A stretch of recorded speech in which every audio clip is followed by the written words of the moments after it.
Kwa majina naitwa Mashaka Shabani Kapagala, ni mkufunzi katika wakala wa elimu na mafunzo ya uvuvi FETA iliyopo chini ya Wizara ya Mifugo na Uvuvi. Hapa tupo kwenye maonyesho ya Sabasaba tukionyesha shughuli mbalimbali zinazofanywa na wakala.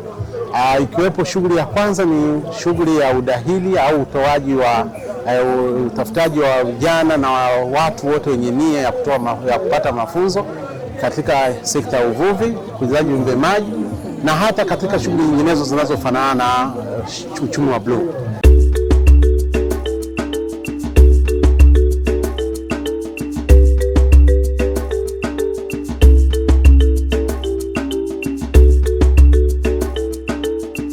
Namna gani FETA sasa anatekeleza majukumu ya kusambaza pembejeo mbalimbali ikiwepo vifaranga. Tuanze na eneo la uzalishaji wa vifaranga.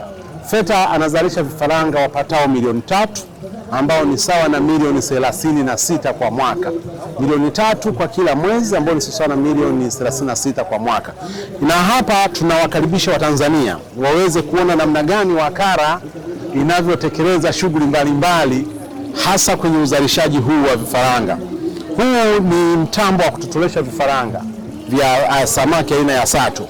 Na hivi vifaranga unavyoviona hapa vimezaliwa jana, kwa maana tuweka mayai jana na leo mpaka kufikia leo yakomesha anguliwa.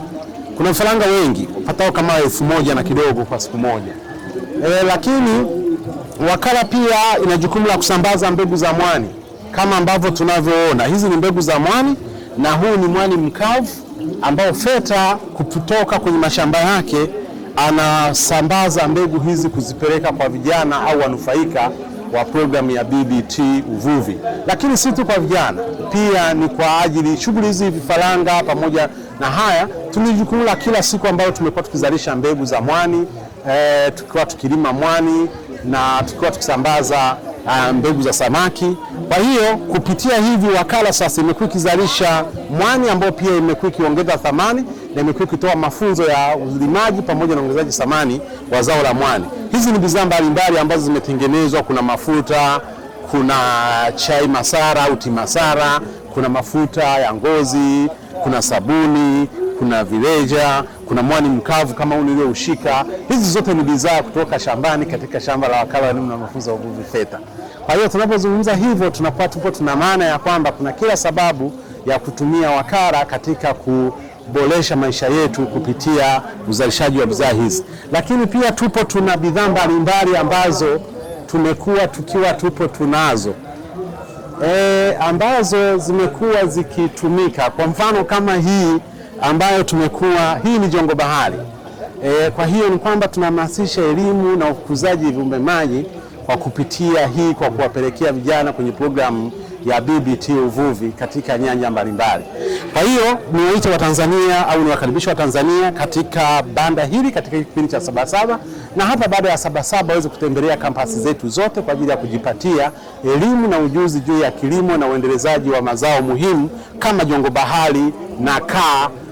Lakini pia FETA iko katika jukumu kwa sababu ni wakala unaotumika inayojishughulisha na kutoa mafunzo.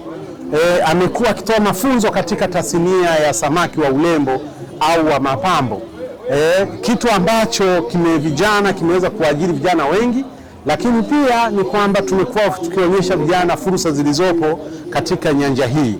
Kwa namna gani tunaweza tukafanya wakatumia hii kuburudika. Kwa sababu sio kila wakati unabidi ukae unawaza kazi ngumu. Wakati mwingine unakaa unaona aina mbalimbali za samaki, unafurahia kuona namna gani samaki wanavyozidi kuvutia katika maeneo mbalimbali.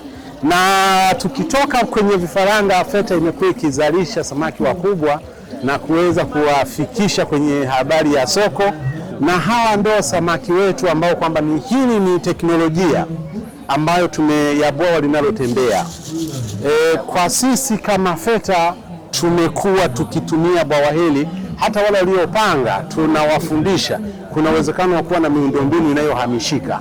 Hili unaweza ukafuga samaki hata ukiwa huko gorofani, ukaweza ukafuga samaki hata mahali ukiwa kwenye nyumba ambayo ni ya kupanga. Kwa hiyo mwisho wa siku ukawa na kuweza kuongeza kipato na kuboresha maisha ya kila siku, na ukaweza kuona samaki walivyokuwa hapo wakubwa, wanavyoendelea, na sisi kama FETA tunawakaribisheni zaidi waweze kuona namna gani wanaweza wakajipatia elimu juu ya ufugaji wa samaki kwa njia mbalimbali, ikiwepo vizimba, ikiwepo mabwawa, ikiwepo matenki au matangi. Kwa hiyo tuna njia mbalimbali ambazo zinaonyeshwa na FETA katika hili banda la wakala wa elimu na mafunzo ya uvuvi FETA. Lakini FETA pia haijabaki nyuma kwenye teknolojia mbalimbali. Hii ni moja wapo ya teknolojia ya kilimo mseto au kilimo muunganisho. Kwa maana ya kwamba badala ya kuwa na eneo moja likatumika kwa kulima kizao kimoja au kufugia samaki pekee, unaweza ukaunganisha ukawa na mfumo unaotumika kulima mboga mboga, ukafuga samaki kama unavyowaona samaki walivyokuwa wamejaa, lakini pia ukafuga kuku na maisha yakaweza kuendelea. Kwa hiyo nitoshe tu kusema kwamba hizi ni baadhi ya teknolojia ambazo FETA anazifanya kupitia shughuli zake za mafunzo kwa vitendo. Hakika niseme FETA ndio kisima cha wataalamu kwenye elimu ya uvuvi na ukuzaji viumbe maji hapa nchini. Tutumie fursa hii kuwakaribisha wananchi wote waweze kupata fursa hii ya kupata mafunzo na hata kutembelea banda letu katika maeneo haya ya Sabasaba, lakini kutembelea kampasi zetu zilizoko Mwanza, pale Nyegezi, Mara, Mikindani, Kibirizi na Mbegani ambapo ndipo makao makuu, ili waweze kupata sasa kwa vitendo zaidi mambo haya yote tuweza kuyaona kwa ufupi wake. Nisema asante, karibuni sana FETA kwa maendeleo ya uchumi wa bluu. Asante sana.